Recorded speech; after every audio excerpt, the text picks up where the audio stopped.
Hello बच्चों, आज हम बताएंगे पृथ्वी और जीव जंतुओं का कैसे निर्माण हुआ।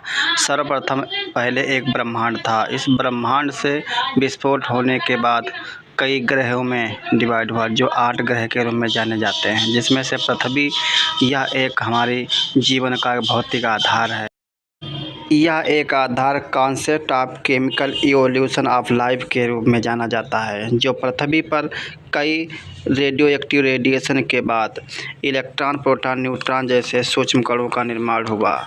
इन कणों के द्वारा हाईली इनर्जाइज एक एटम्स का निर्माण होता है। ऐसे एटम्स और एलिमेंट का निर्माण होने के बाद में आपस में मिलकर और मॉलिक्यूल्स का निर्माण करते हैं, जो बिग बैंग थ्योरी के अनुसार होता है, जिसमें सूर्य के चारों ओर ग्रह चक्कर लगाते हैं, न्यूट्रॉन के चारों ओर इलेक्ट्रॉन चक्कर लगाते हैं, जो एटम्स का एक रूप धारण था। परमाणुओं से मॉलिक्यूल से एलिमेंट को कंपाउंड बने, जिसमें से मोनोएटॉमिक, डायटॉमिक, ट्राइटॉमिक कुछ अणुओं का निर्माण हुआ। ये अणुओं का निर्माण होने के बाद में बायोमॉलिक्यूल्स का निर्माण करते हैं, जिसमें वाटर, अमोनिया, मीथेन और इसी प्रकार से मिलकर एक कोशिका जैसे मेल और फीमेल अर्धसेल बने। ये मिलकर एक मुख्य सेल का निर्माण किया। ये cell first life consist of protovirus थे। ये जीव सर्वप्रथम अपने कोशिकाओं का परिवर्तन करने लगे। इन कोशिकाओं में तेज़ी से विभाजन होने के बाद जो आरएनए, न्यूक्लिक अम्ल और ये टिश्यू और आर्गन में बदलते चले गए।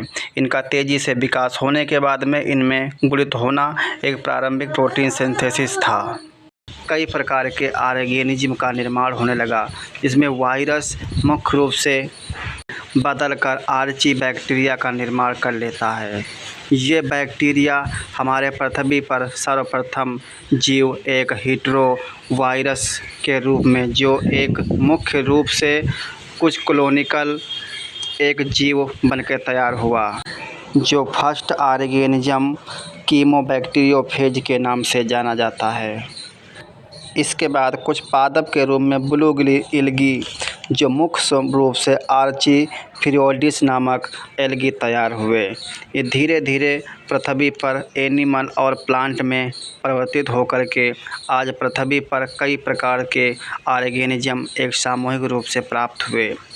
इस प्रकार से मैमल्स भी हमारे पृथ्वी पर एक organic compound resources and chemical theory के नाम से प्रस्तुत हुए। ये आदि मानव बेखौफ रूप से अपना भोजन प्राप्त करने के लिए सामूहिक शिकार करते थे, जिससे भोजन प्राप्त करते थे। क्रमशः मैमल्स जो पिकिंग मैन, हैंडसिंग मैन एंड मुख्य रूप से जो हमारे पृथ्वी पर Neanderthal man and Cro-Magnon man, जो हमारे ऑस्ट्रोपिथेकस, जो हमारे पृथ्वी पर फर्स्ट समय लोकोमोशन के रूप में जाने जाते हैं। निएंडरथल जो मैन हमारे लिविंग क्रॉस के रूप में जाते हैं, जो हमारे क्रो-मैग्नन क्लोजेस्ट मॉडर्न मैन के रूप में आज भी प्रस्तुत हैं, जो हमारे एक जीवाश्म के रूप में जाने जाते हैं।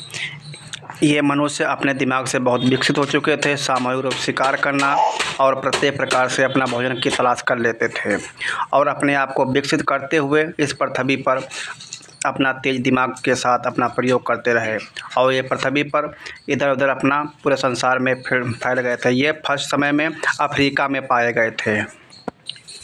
ये आग खोज करने के बाद में ये एक दूसरे के इशारों को समझ बिहेव करके अपना सामूहिक क्लोन बना करके रहने लगे थे।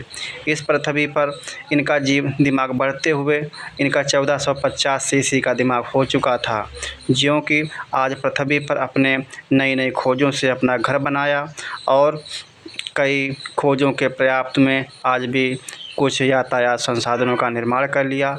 इसके बाद में पृथ्वी पर आज कई खोज होते हैं और खोज होते रहेंगे, जो आज पृथ्वी के अलावा मंगल और चांद पर भी अपना पैर रख चुके हैं। आज इलेक्ट्रॉनिक खोजों के अनुसार बहुत से खोज होते रहेंगे और भी करते रहेंगे। ये केमिकल इवोल्यूशन ऑफ लाइफ के रूप में जाना जाता है। इस प्रकार से इस पृथ्वी पर जीव जंतुओं का निर्माण हुआ। Thank you watching for video. Okay, like and share please.